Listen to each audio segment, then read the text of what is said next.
आपको याद होगा कि अगर एक समकोण त्रिभुज यानी राइट एंगल ट्रायंगल का कर्ण और एक भुजा क्रमशः दूसरे त्रिभुज के कर्ण और एक भुजा के बराबर हो तो दोनों त्रिभुज सर्वांग सम होते हैं। सर्वांग समता के इस प्रतिबंध को हम RHS सर्वांग समता प्रतिबंध कहते हैं।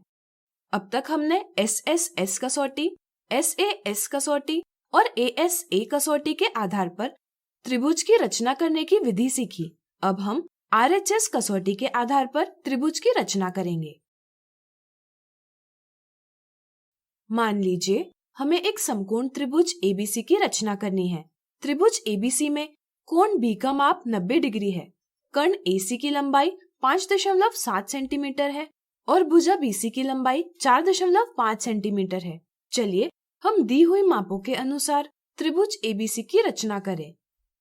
पहला चरण, सबसे पहले हम त्रिभुज की दी हुई मापों के अनुसार त्रिभुज ABC की एक रफाकृति बनाएंगे और दिए मापों को इस पर अंकित करेंगे। रफाकृति बनाने से हमें अनुमान लग जाता है कि त्रिभुज की रचना कैसे की जा सकती है।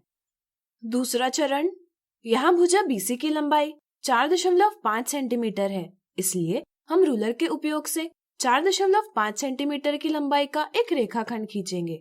रेखाखंड को नाम देंगे BC। ये रेखाखंड त्रिभुज ABC की भुजा BC है। तीसरा चरण, चूंकि कोण B का माप 90 डिग्री है, इसलिए हम किरण BX खींचेंगे जो B बिंदु पर रेखाखंड BC का लंब है। इसे हम चांदे के प्रयोग से 90 डिग्री पर बिंदु अंकित कर इसमें से जाती हुई किरण BX खींचकर प्राप्त कर सकते हैं। A किरण BX पर कहीं स्थित होना चाहिए। क्या आप बता सकते हैं बिंदु A का स्थान कैसे प्राप्त किया जा सकता है? सोचिए सोचिए।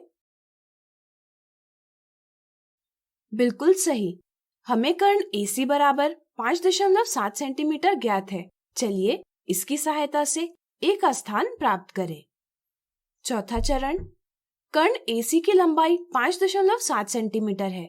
इसका अर्थ यह है कि शीर्ष A शीर्ष C से 5.7 सेंटीमीटर की दूरी पर है। अतः शीर्ष A का स्थान किरण BX पर निश्चित करने के लिए हम प्रकार में 5.7 सेंटीमीटर के माप की त्रिज्या लेंगे और बिंदु C को केंद्र मानकर किरण BX पर एक चाप खींचेंगे। पांचवा चरण, चाप किरण BX को एक बिंदु पर प्रतिच्छेद करता है। प्रतिच्छेदन बिंदु ही शीर्ष A है, इसलिए अब हम शीर्ष A और शीर्ष C को जोड़ेंगे, जिससे हमें त्रिभुज ABC की भुजा AC प्राप्त होगी। इस प्रकार हमने त्रिभुज ABC की रचना कर ली है, जिसमें कोण B की माप 90 डिग्री है, कर्ण AC की लंबाई 5.7 सेंटीमीटर है और भुजा BC की लंबाई 4.5 सेंटीमीटर है। इसी प्रकार अगर हम त्रिभुज RPQ खींचेंगे, जिसमें कोण P बराबर कोण B बराबर 90 डिग्री है, कर्ण RQ बराबर कर्ण AC बराबर 5.7 सेंटीमीटर है और भुजा PQ बराबर भुजा BC बराबर 4.5 सेंटीमीटर है, तो हमें प्राप्त त्रिभुज RPQ त्रिभुज ABC से सर्वांग सम होगा।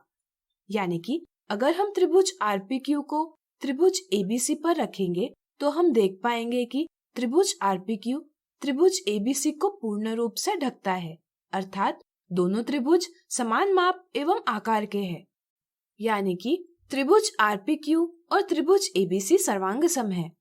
इस प्रकार हम कह सकते हैं कि RHS कसौटी के प्रयोग से हमें एक अद्वितीय त्रिभुज प्राप्त होता है।